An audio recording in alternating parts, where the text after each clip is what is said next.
Hi everyone, welcome to Hands on Books.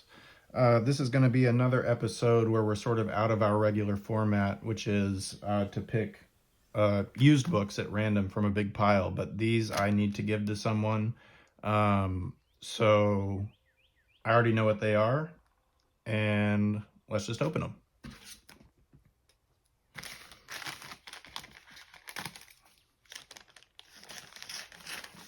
I actually bought these from a Libri, or a Libris, which I'd never used before, and they had good prices. So here's The Honourable Schoolboy by John Le Carré, and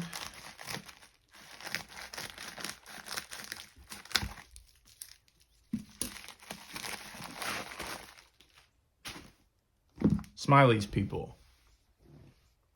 So this is Honourable Schoolboy is book 2, and Smiley's People is book 3 of Le Carré's Karla trilogy, which the first book is Tinker Tailor Soldier Spy, made into a movie with Gary Oldman, and a really great TV show with Alec Guinness from the 70s, I guess. Maybe it was the 80s. I can't remember. Anyway, Smiley's People was also made into a really great miniseries for the BBC with Alec Guinness as well. And my dad had been rewatching those shows, and I've watched them several times, and they're really great. You can find them on YouTube, and I'll link them in the description. But we had lost our copies of The Honourable Schoolboy and Smiley's People over the years, and Le Carré always has I always feel really sentimental about Le Carré because he was one of my grandfather really enjoyed him, my dad really likes him, and I grew up reading his books, although luckily there's still a lot of his books that I've never read before. So The Honourable Schoolboy is the second book in the Karla trilogy. And it features Le Carré's recurring character, George Smiley, who is played by Gary Oldman in the Tinker Tailor movie and Alec Guinness in the TV shows. And he's just a great character, especially if you contrast him with, the other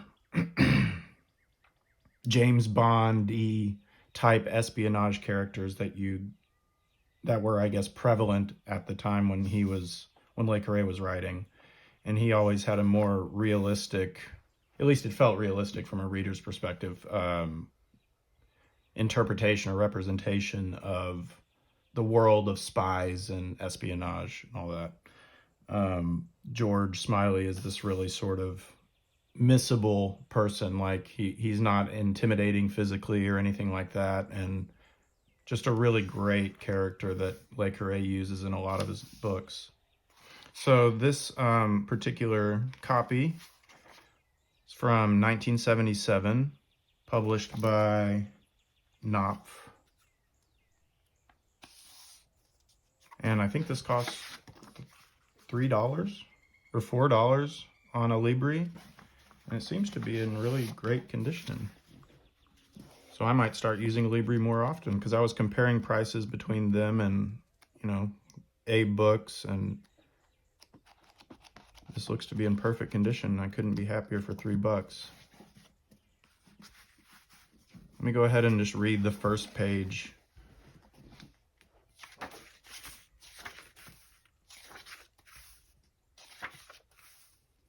A dedication here for Jane, who bore the brunt, put up with my presence and absence alike, and made it all possible.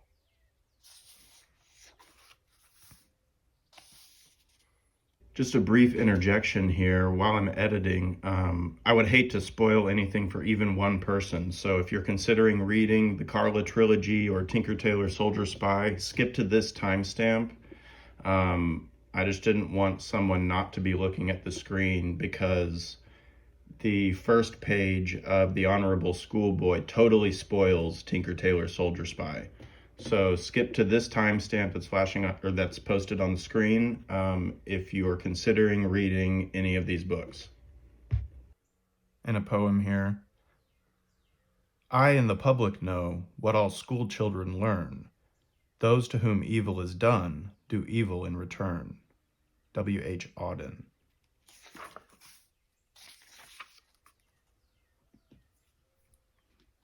It's been years since I've read these books, so I'm excited to just get a taste of Le Carré again. Chapter 1, How the Circus Left Town.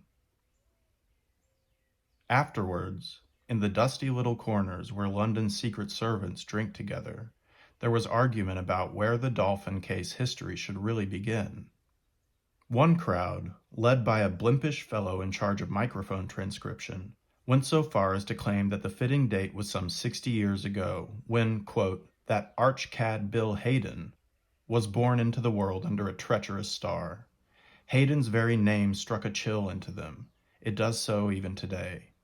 For it was this same Hayden who, while still at Oxford, was recruited by Karla the Russian as a mole or sleeper, or in English, agent of penetration, to work against them, and who with Karla's guidance entered their ranks and spied on them for 30 years or more, and whose eventual discovery, thus the line of reasoning, brought the British so low that they were forced into a fatal dependence upon their American sister service, whom they called in their own strange jargon, the Cousins. The Cousins changed the game entirely, said the blimpish fellow, much as he might have deplored power tennis or bodyline bowling. And ruined it, too, said his seconds. To less flowery minds, the true genesis of Hayden's unmasking by George Smiley and Smiley's consequent appointment as caretaker chief of the betrayed service, which occurred in the late November of 1973. Once George had got Karla under his skin, they said, there was no stopping him. The rest was inevitable. Poor old George, but what a mind under all that burden. One scholarly soul, a researcher of some sort, in the jargon, a burrower, even insisted, in his cups, upon January 26, 1841, as the natural date, when a certain Captain Elliot of the Royal Navy took a landing party to a fog-laden rock called Hong Kong at the mouth of the Pearl River, and a few days later proclaimed it a British colony. With Elliot's arrival, said the scholar, Hong Kong became the headquarters of Britain's opium trade to China, and in consequence one of the pillars of the imperial economy.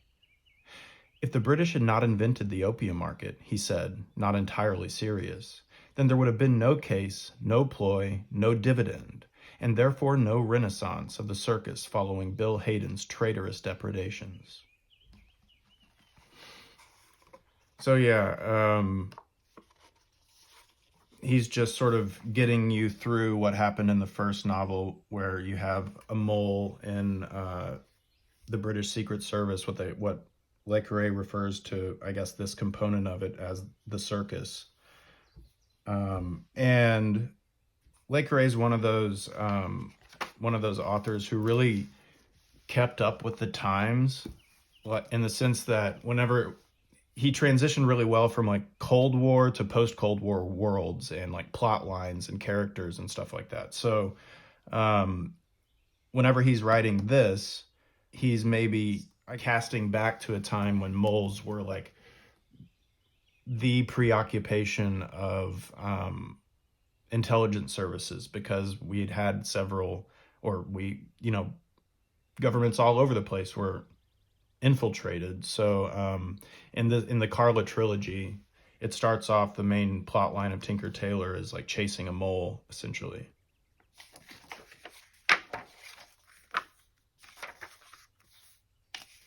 And here's Smiley's People, the third book, copyright 1979, also by Knopf. This one was $3 or $4. God, so far I love a Libri, that's for sure. These are great. I mean, there was shipping, but I don't remember it being outrageous.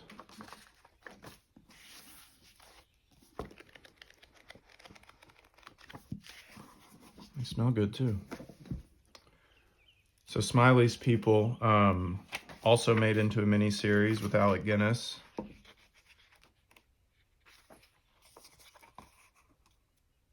Let's read the first page. Two seemingly unconnected events heralded the summons of Mr. George Smiley from his dubious retirement. The first had for its background Paris, and for a season the boiling month of August, when Parisians by tradition abandoned their city to the scalding sunshine and the busloads of packaged tourists. On one of these August days, the 4th, and at 12 o'clock exactly, for a church clock was chiming and a factory bell had just preceded it, in a quartier once celebrated for its large population of the poorer Russian émigrés, a stocky woman of about 50, carrying a shopping bag, emerged from the darkness of an old warehouse and set off, full of her usual energy and purpose, along the pavement to the bus stop. The street was gray and narrow and shuttered, with a couple of small hotels de passé and a lot of cats. It was a place, for some reason, of peculiar quiet. The warehouse, since it handled perishable goods, had remained open during the holidays. The heat, fouled by exhaust fumes and unwashed by the slightest breeze, rose at her like the heat from a lift shaft, but her Slavic features registered no complaint. She was neither dressed nor built for exertion on a hot day, being in stature very short indeed, and fat, so that she had to roll a little in order to get along.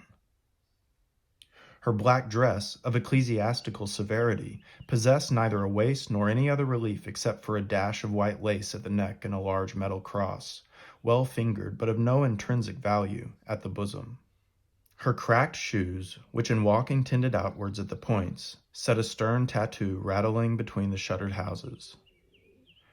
Her shabby bag, full since early morning, gave her a light starboard list and told clearly that she was used to burdens.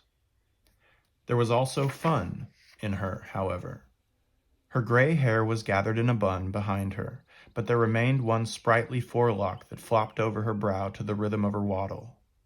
A hearty humor lit her brown eyes. Her mouth, set above a fighter's chin, seemed ready, given half a reason, to smile at any time. What a great description.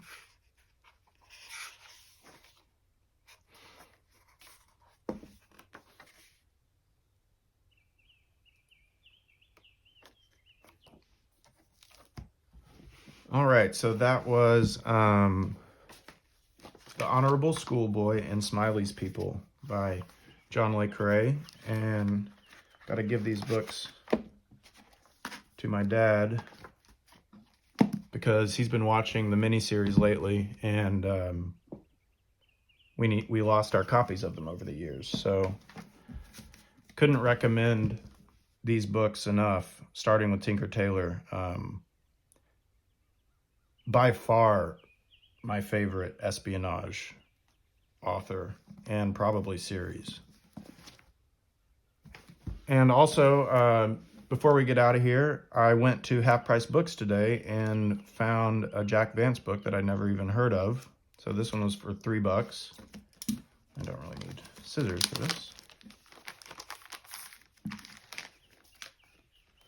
So this is The Many Worlds of Magnus Ridolph. And always happy to add to the Jack Vance collection. Let's read the back here. Magnus Ridolph, at first glance, did not look like an interstellar troubleshooter. He was not tall and muscular. His skin had not been turned to a rugged color of bronze by the numerous distant suns he had visited, and his voice and manner seemed far too mild for an adventurer. Yet there was a chill hardness in his mild blue eyes that warned of the deceptiveness in his appearance. Throughout the galaxy there were men and other beings, yellowbirds, Tau Gemini, ant things, Hecatian anthropes, who could testify to the deadliness that lurked behind those eyes.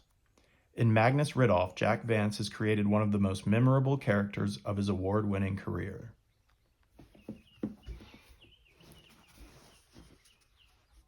We have a quote from Magnus Ridolph. In all the many-colored worlds of the universe, no single ethical code shows a universal force. The good citizen on Almanats would be executed on Judith IV. Commonplace conduct of Medellins excites the wildest revulsion on earth, and on Moritaba a deft thief commands the highest respect. I am convinced that virtue is but a reflection of good intent. And then another little sort of ad blurb. As a professional troubleshooter in the varied worlds and very-shaped populations of the galaxy, such a philosophy was vital. In this book, the first complete collection of all the recorded cases of Magnus Ridolph, interstellar operative, readers will find the unique qualities of Jack Vance at their best. Interstellar operative. So maybe this is like a little espionage, science fiction espionage book. And some sort of ship at a dock, maybe.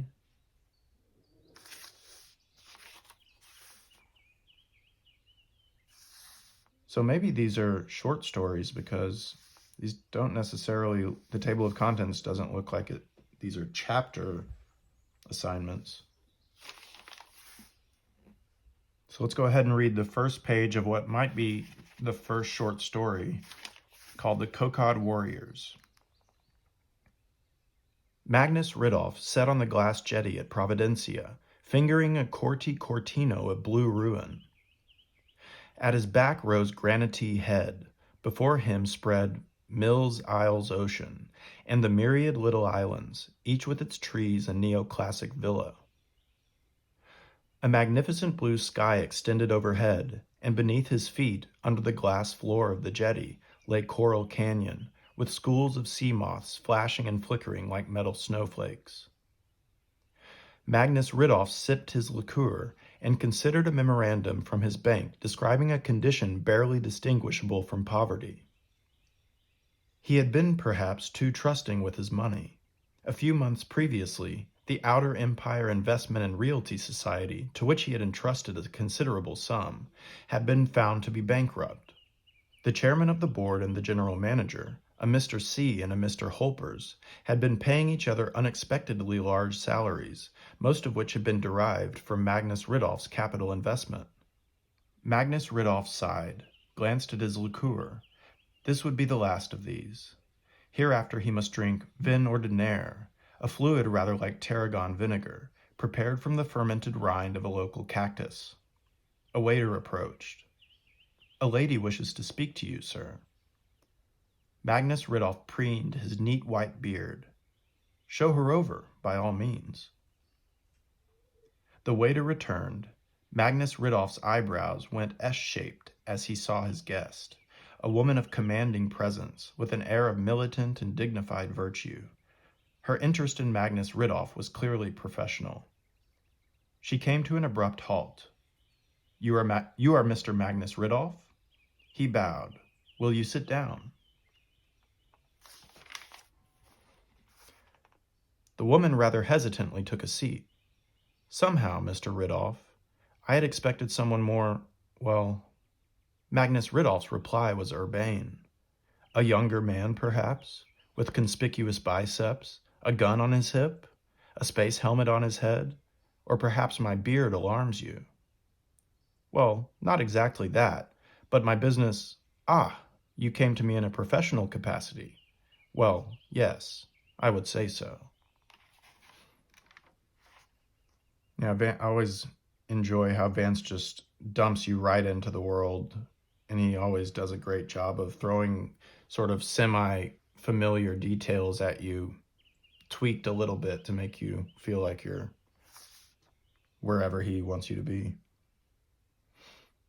Anyway, another one for the Vance collection. So thanks for checking out the show. We have John Le Carré's The Honourable Schoolboy and Smiley's People, and another one from Jack Vance. And until next time, happy reading.